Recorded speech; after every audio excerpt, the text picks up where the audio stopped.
welcome to today's class. We all know that we live in this natural environment and this earth has provided us with so many things, natural things like mountains are there, water is there, a precious resource.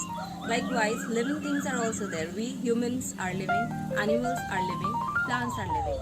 And you all have listened the term plant so many times. Yes or no?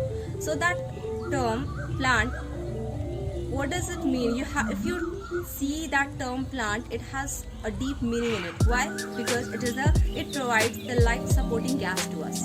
Yes, that is oxygen. So we need to preserve it. We need to plant more and more. Afforestation should be done instead of deforestation. So later on we'll see about it. But now what we have to focus is, we have to focus on the plants. Plants, neither they can move nor they can change their position, but still they are living because of certain characteristics. So first let us see what are the types of plant. How can we categorize plant? Yes or no? So basically plants are green in color. And why they are green in color? Because of the presence of chloroplasts, which help them to do the process of photosynthesis. So now there are certain examples of herbs like tomato is there, sunflower is there, chili plant is there. So they are not woody, but they are very delicate. So now let us observe the plant of tomato. How it is herb? What are the characteristics that it is? And here you can see this is the plant of tomato. So although it is a herb, it is not woody, but still it can stand erect. That much strength it is having. Okay. Here you can see this.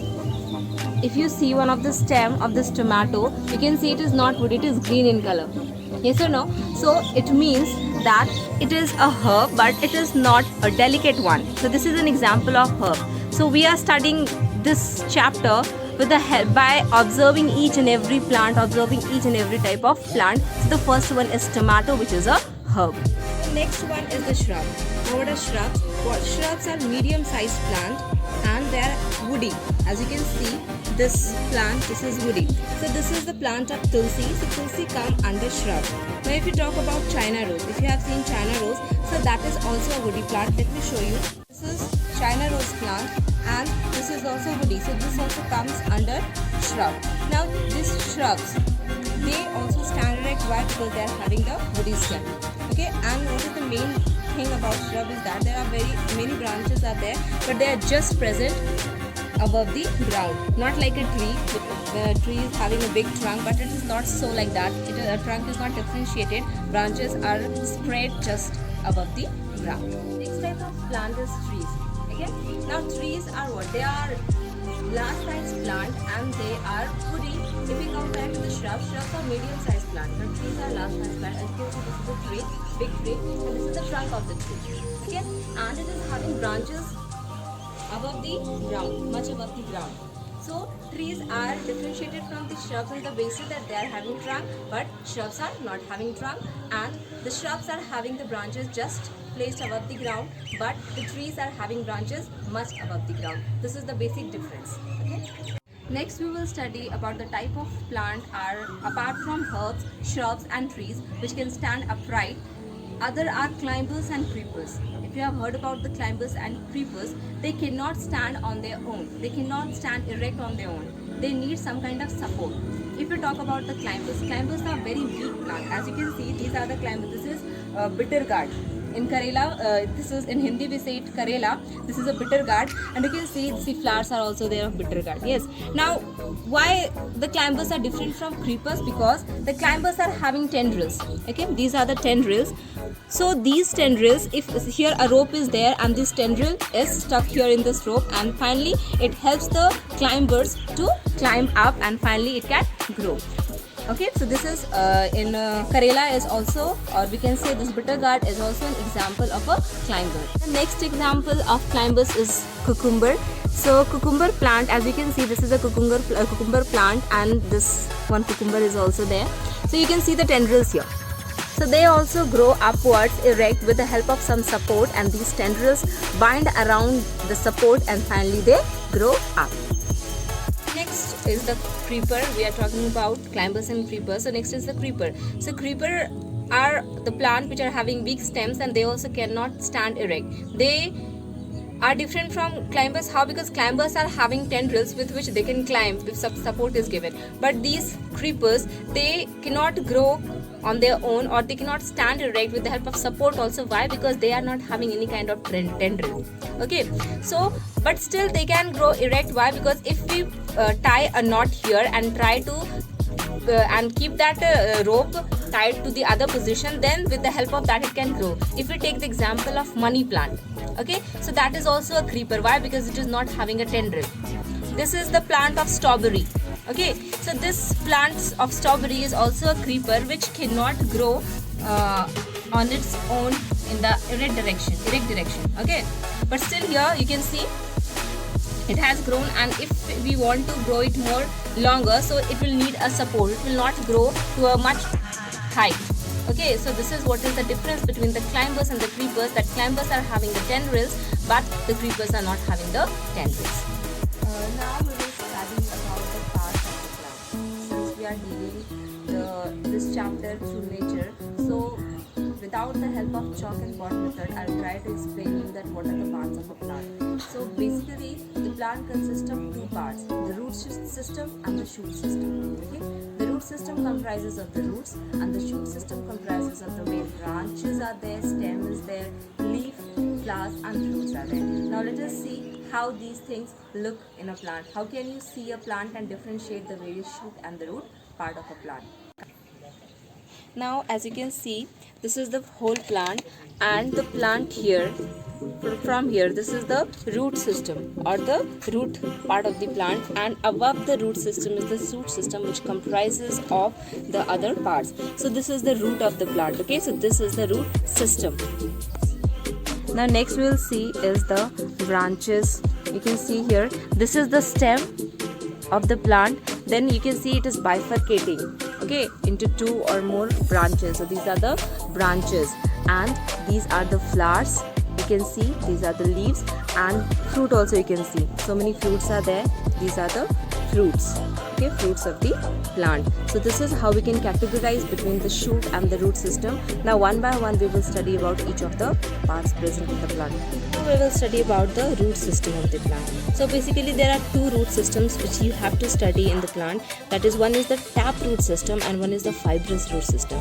So what is tap root system? In tap root system, here you can see this is the main root, okay, and from this main root the branches are branches like other root or subroots we can say is arising. So in tap root system what happens? No, that tap root system consists of a main root and the several branches like roots which are connected with the main root. But as compared to the tap root, fibrous roots are there, and fibrous roots are not similar to the tap root. You can see here no main root is there, but a bunch of roots are coming together. You can see these are the bunch of roots. So this is how we can categorize between the roots, that is the tap root system and the fibrous root system. Now how will you categorize that which plant consists of tap root and which plant consists of fibrous root? So basically there are two types of plant which you will study, that is the monocot plant and the dicot plant. Now what is monocot plant? How can you recognize between the monocot plant and dicot plant? That I will tell you when we will study about the leaves. But one thing you keep in mind, that the plant dicot plants are dicot plant consists of taproot system and the monocot plant consists of fibrous root system. Now the next we will study about the stem. So stem, why stem is present in a plant? Because it keeps the plant erect. Erect means straight. As you can see this plant, this is the stem of the plant. Yes, and why this plant is standing? Why this plant is standing in this position? Because of the stem. Stem is providing the support due to which this plant is standing erect. You can see this tree. This is the trunk of the tree. Yes, this is the trunk of the tree, and this trunk of the tree is the we can say it supports the plant. Now this is the shrub, as you can see here. Now what is the function of the tree, stem? Why it is present? First thing, that it holds the plant and keep the plant erect, means straight. Next, that it helps in the transportation of water and minerals. The root takes the water and minerals from the soil and then transport it to the various parts of the plants like leaves and stems. And the next function of the stem is what? That we all know that the leaves are green in color, and what do? They help in the preparation of food by the process of photosynthesis. Yes, so that thing that food prepared by the leaves now help the plant to grow and also that help that transport the food wherever which part of the plant requires that food. So that is done by the stem. Next part of the plant which we will study is the leaves, a very important part present in the plant. We all know that plant are autotrophs. Yes, why they are autotrophs? Because they are able to prepare their own food by the process of photosynthesis. So what happens in the process of photosynthesis? Carbon dioxide and water, what they do, they react and finally they form the food for the plant. Along with that, they release the oxygen, which is the life supporting gas. Yes. So here now we will see the structure of plant, how it looks like. So here you can see so many leaves are there. Yes or no? So basically a leaf consists of two parts, a lamina and a petiole. This is the petiole, which is also known as the leaf stalk. Okay, and this is the lamina. You can see this is the lamina. This blade, it is also known as the leaf blade. Okay, this is the leaf blade. And what you can observe here is it is having a mid vein. Okay, बीच में एक vein होता है, which is known as the mid vein, and also they are having the sub veins as well. Okay, you can see the sub veins. So now I told you when I was explaining you about the root system that monocot plant consists of fibrous root system and dicot plant consists of tap system. Now how will you recognize that a plant is a monocot or a plant is a dicot? So first thing you can recognize by the root system. So next thing how you can recognize if you are not plucking the plant out. So how can you recognize? So you can recognize with the help of the leaves. You can see the leaves and when you see the mid vein, and the lateral vein. So this will show that the plant is a dicot plant. But if you see this kind of plant, okay, this is a lemongrass, and you can see all the veins are running parallel to each other. Okay, parallel lines जो होते हैं ना, इसी के जैसे ये veins हैं. Okay, so such kind of plant are the monocot plant. But when you see this kind of leaves in a plant, it means that plant is a dicot plant. So typical of dicot plant would be tomato, where you can see the leaves, it is having the mid vein and the lateral vein. If I talk about the example of monocot plant, it will be grass. So you can observe in your nature that how the monocot plant and dicot plant looks like by looking at the leaf, by looking at the root of the particular plant. Now one more important thing about the plant which you have to know that how the plant are able to take in the gases, how the photosynthesis process takes place. So that happens by the pores which are present in the lower side of the leaf, which are known as the stomata. I think you have heard. Yes, so that stomata, what is that? It helps in the exchange of the gases. It takes in CO2 so that it could prepare food for the plant. It also releases the oxygen which we take, the human beings, the living organisms take for the survival. Yes, so that happens by the stomatal pores. This stomatal pores cannot be seen with the naked eye. We need to observe it under the microscope, then we will be able to see how a stomata looks like. So now to talk about the functions of leaf. What is the functions of leaf? That first it helps in the preparation of the food for the plant. That is by the process of photosynthesis. Second, they help in the evaporation. Excess of water if it is present, then what they do? They help in the removal of that excess of water in the form of evaporation. So that is termed as transpiration. Removal of water in the form of evaporation is termed as transpiration. So these are the main functions of the leaf present in the plant. One more thing which you will observe or you will know the word is that is venation. Now what is that venation? Why is that used? So that venation is nothing but the arrangement of veins on the leaf. This is the main vein, okay, and the lateral veins are there, sub veins we can say. So how they are arranged, on the basis of that a term is used known as venation. So arrangement of veins on the leaf is termed as venation. So basically there are two types. One is the reticulate type and the other is the parallel type. Okay, parallel venation and the reticulate venation. So this reticulate venation means when you see a mid vein and the lateral veins in it, so that type of venation is termed as reticulate venation.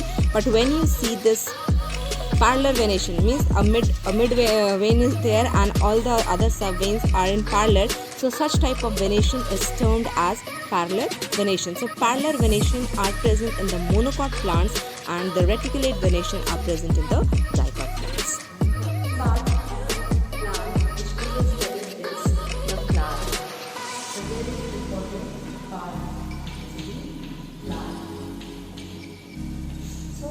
Flower is the reproductive structure present in the flowers. They are having certain parts. So let us see what are they. So if you see this long structure, this is the stalk of the flower. So if you match this one will be the stalk of the flower. Now the next portion, the next part of the flower is this green structure which you see. It is known as the sepals, which I am breaking. They are the sepals of the flower. So we can remove this sepals. So these are the sepals. So here the green portion which you see, they are the sepals. Now the next part, the red colored part, is the petals of the flower. We can remove these petals. Yes. So you can see these are the petals of the flower and we have removed the petals. So this red color part which you see on the black root is petals. Next part which we see, the most important part of the flower, the two important parts, that is the male and the female part which are present and which are responsible for the process of fertilization in the plant. So we will see that. So here you can see this part is the male part. Okay, this orange colored part which you see, the orange colored part which you see, that is the stamens. Okay, that is the male part. Now if we break just one stamen, you can clearly see the the filament and the anthers. Okay, and inside this orange part, the orange part which you see is the male part, that is the stamen, and inside the male part is the pollen grains present. Okay, that is the anther is there, and inside the anther the pollen grains are present, which consist of the male gametes which help in the process of reproduction. So here you can see this blue colored portion which you see, they are the male part which are known as the stamens. They are the male part. Next one, you see, if we remove all the stamens, here I have removed all the stamens now, it will be easy for me to explain you. This is the structure of the female part, okay, that is the pistil. So here the uppermost part which you see is the stigma. Then below the stigma is the style, and after that swollen portion, this ovary is present. Okay, this is the swollen part which you see is the ovary, and inside the ovary the ovules are present. So here you can see this middle portion which you see, this is the pistil, which is the female part, and this pistil comprises of the stigma. The uppermost portion of this flower is the stigma, then is the style, then this is the ovary. Now inside the ovary the ovules will be present. Here the round shaped structure ovules will be present. So these are the ovules,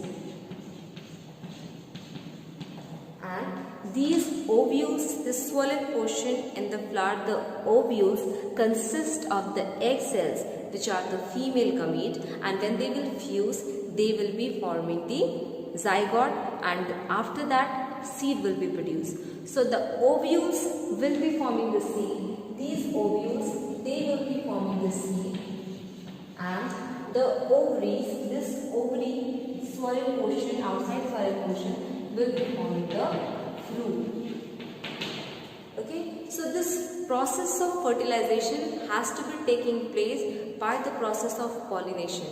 Unless and until the process of pollination has taken place, then the process of fertilization won't start. So pollination is here the transfer of pollen grains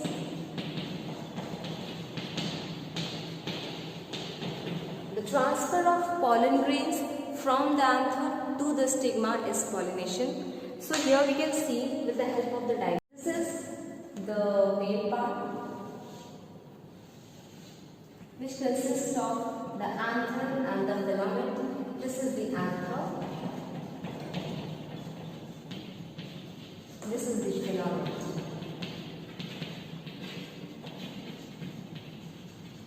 And this together is termed as stamen.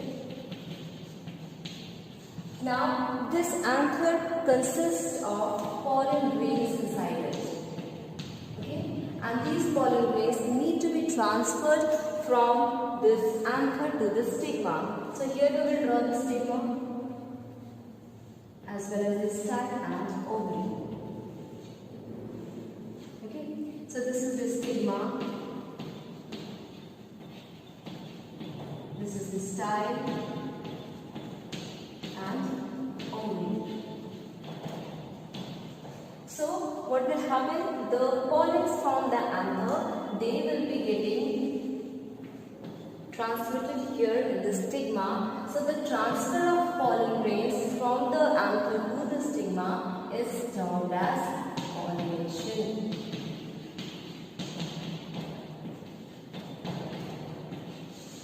And once the pollination process has taken place, the pollens from here, they will be entering inside, and the ovules are present inside the ovary, and they will fuse with the egg cell present inside the ovules. Now ovules will be forming the seed. These are the ovules. They will be forming the seed, and this ovary will be forming the. So this was all about the chapter getting to know plants and viewing the plants in a natural way and studying them about the natural process. Thank you.